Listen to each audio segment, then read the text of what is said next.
Bismillahirrahmanirrahim. Assalamualaikum warahmatullahi wabarakatuh. Jumpa kembali lagi bersama saya di channel YouTube-nya Multi Teknika Elektro. Oke, pada kesempatan kali ini saya akan membuatkan sebuah tutorial khusus untuk rekan-rekan semuanya, yaitu tutorial apa saja sih keperluan-keperluan yang perlu dipersiapkan ketika kita menjadi seorang teknisi panggilan atau spesialis teknisi panggilan ya. Nah, jadi antara teknisi panggilan dengan teknisi yang di tempat ya, di tempat maksudnya itu di sebuah toko atau di sebuah tempat servis khusus berbeda ya. Kenapa saya sebutkan berbeda? Karena kalau kita menjadi seorang teknisi panggilan ini kita harus benar-benar mempersiapkan komponen-komponen, dan ada beberapa komponen-komponen yang wajib kita bawa juga nantinya ya untuk kedepannya. Karena kenapa? Karena terkadang kan kalau servis panggilan ini misalkan kita jauh dari toko elektronik atau jauh dari toko komponen ya. Kan kita kalau jauh itu jadi harus menggunakan imajinasi. Jadi imajinasinya kita harus benar-benar dikeluarkan lah imajinasinya intinya. Jadi kita nanti harus bisa menggunakan kreasi-kreasi atau komponen-komponen yang ada, tetapi namun nanti fungsinya sama dan cara kerjanya pun juga sama. Misalkan seperti ini. Jadi ketika kita misalkan sedang servis panggilan di luar ya, misalkan kita sedang memperbaiki satu unit TV ya, misalkan ini contoh ya, misalkan kita sedang memperbaiki satu unit TV. Nah, kemudian ada sebuah komponen yang rusak, misalkan kita ambil contohnya adalah resistor. Ada satu buah resistor yang rusak ya, atau misalkan sudah putus atau sudah tidak ada nilai resistansinya sama sekali. Misalkan contohnya adalah 100 kilo ohm misalkan ya. Ada resistor 100 kilo ohm ini dalam keadaan rusak. Nah, sedangkan yang kita bawa di dalam tas atau di dalam box yang kita bawa, alatnya ada resistor yang ukurannya 50K 3 buah ataupun juga 2 buah ya. Nah, maka yang perlu kita lakukan adalah kita tinggal seri saja. Kita tinggal seri saja resistor 50K dengan 50K. Jadi antara 50 dengan 50 kilo, jadi sama dengan adalah 100 kilo. Maka itu fungsinya sama dan juga cara kerjanya sama, yaitu sama-sama menghambat. Jadi kita tidak perlu pusing mencari atau membeli jauh-jauh, misalkan harus membeli resistor yang 100 kilo, padahal kita bawa ada yang 50K 2 buah. Nah, maka bisa kita gunakan. Nah, disinilah yang perlu kita gunakan adalah cara ini.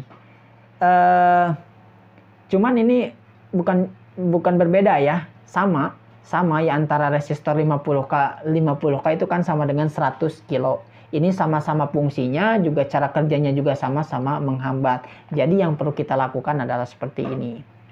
Kemudian ada lagi contohnya, misalkan pada sebuah unit barang elektronik, ada sebuah kerusakan satu buah komponen, misalkan ada elko ya.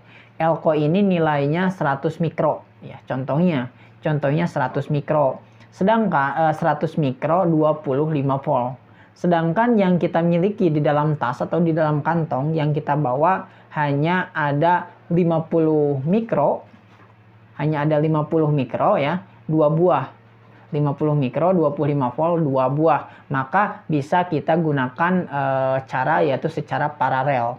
Kalau di paralel, maka dia mikronya akan ikut naik ya. Jadi beda dengan resistor. Kalau resistor, apabila di seri, maka nilai hambatannya dia akan naik.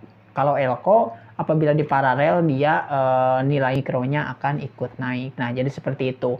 Jadi yang perlu kita bawa adalah beberapa nilai-nilai elko, kemudian nilai-nilai resistor dari berbagai ukuran ya, yang harus kita bawa. Ataupun juga misalkan kita tinggal biasanya ya, sering terkadang ada teknisi juga ya, sesama rekan-rekan juga. Memang saya juga sering melakukan itu, yaitu adalah dengan membawa PCB bekas atau PCB entah itu bekas TV ataupun juga bekas rangkaian apapun juga itu, maka nantinya bisa kita ambil ya untuk rangkaian PCB-nya. Nah, setelah kita ambil nantinya, maka kita bisa copot atau kita bisa cabut ya, kita bisa cabut langsung dari PCB itu. Maka inilah yang perlu kita lakukan apabila kita menjadi seorang teknisi panggilan nantinya ya. Oke. Nah kemudian untuk solder, kemudian juga avometer, ini adalah alat wajib yang perlu dibawa juga ya, perlu dibawa oleh rekan-rekan semuanya. Jadi ini adalah cara yang sering saya lakukan apabila saya menjadi seorang teknisi panggilan, karena yang dinamakan teknisi panggilan ini dia harus benar-benar menggunakan imajinasinya dan harus mengkolaborasikan antara komponen satu dengan komponen lainnya. Kita harus bisa sama-sama ya, harus bisa sama-sama saling mempergunakan, tapi fungsi dan cara kerjanya juga sama ya. Oke ya, jadi seperti itu. Jadi itulah adalah inti dari apa saja yang perlu dipersiapkan dalam menjadi seorang teknisi panggilan ini. Jadi kita harus membawa komponen-komponen inti ya, komponen inti, kemudian alat-alat inti, dan yang perlu kita tanyakan jangan sampai lupa kita tanyakan dulu ke konsumen ya. Ke konsumen kita tanyakan dulu, misalkan ada satu buah unit ke barang elektronik yang mau diperbaiki, misalkan contohnya entah itu kulkas ataupun juga mesin cuci ataupun juga TV. Misalkan contohnya TV ya, ada misalkan kita tanyakan dulu ke konsumen, selamat siang atau selamat malam atau gimana ya, apa sih yang mau diperbaiki, misalkan TV. Nah kita tanyakan dulu bagaimana kronologi TV ini rusak ya, kronologinya, kemudian bagaimana rusaknya, atau kalau bisa divideokan sambil dinyalakan, kemudian videokan ya, divideokan. Kemudian pas setelah dinyalakan dan divideokan, kita melihat ada garis vertikal atau garis horizontal. Nah maka yang perlu kita persiapkan ya, maka yang harus kita persiapkan dari rumah adalah itu yang pertama kabel, kemudian IC vertikal dan juga horizontal, kemudian ada elko yang ada di blok horizontal atau di blok vertikal ini ya. Oke. Kemudian misalkan ada satu unit kerusakan kulkas. Misalkan setelah kita tanyakan, setelah kita konfirmasikan pada konsumen, kerusakan kulkas ini misalkan tidak dingin. Kemudian kita tanyakan, kenapa tidak dinginnya, ketusuk atau gimana misalkan. Tapi kata konsumen kurang tahu juga. Nah, maka yang perlu kita persiapkan adalah yang pertama freon, kemudian alat las ya, alat las seperti biasanya, alat las dan ini itu. Maka bisa dipastikan ada dua kemungkinan apabila misalkan tidak dingin, ini kalau tidak bocor ya pasti dia tertusuk bagian freezer atau bagian evaporatornya ya. Oke, jadi seperti itu ya. Jadi ini adalah intinya supaya apa yang perlu dipersiapkan dalam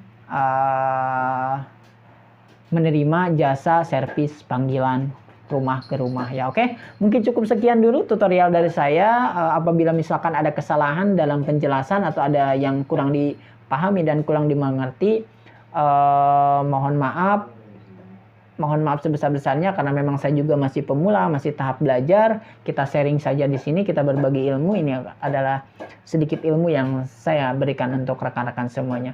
Oke, sebelumnya jangan lupa dulu subscribe, like, dan juga share ke teman-teman kalian semua supaya mereka juga tahu apa saja yang perlu dipersiapkan dalam menerima jasa servis panggilan. Oke, cukup sekian tutorial dari saya, kurang lebihnya mohon maaf sebesar-besarnya. Billahi taufiq wal hidayah. Wassalamualaikum warahmatullahi wabarakatuh.